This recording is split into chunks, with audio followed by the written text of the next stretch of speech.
Presidenti i Gjermanisë Joachim Gauck ka deklaruar se procesi i integrimit në Bashkimin Evropian duhet të ngadalësohet, pasi sipas tij vendet e reja anëtare shpeshherë nuk arrijnë që të mbajnë ritmin e vendeve të Unionit. Kreu i shtetit gjerman e ka vlerësuar bllokun evropian si një koncept unik për të ruajtur paqen dhe stabilitetin, por nënvizon se Brukseli duhet ta ngadalësojë disi shpejtësinë me të cilën po përparon.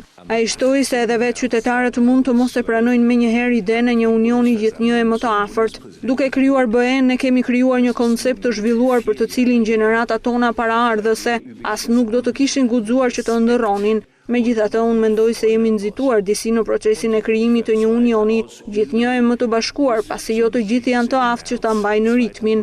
Gjithashtu, jo të gjithë qytetarët e ndjejnë veten si pjesë e botës. Ata ndoshta duan shtëpi, një vend lindje ose duan të ndihen sikur i përkasin diçkaje. Ishin këto fjalët e presidentit të Gjermanisë. Deklarata e Gauck pa dyshim që nuk është një lajm i mirë për Shqipërinë, Kosovën apo Serbinë, vende të cilat aspirojnë që një ditë të jenë pjesë e Unionit.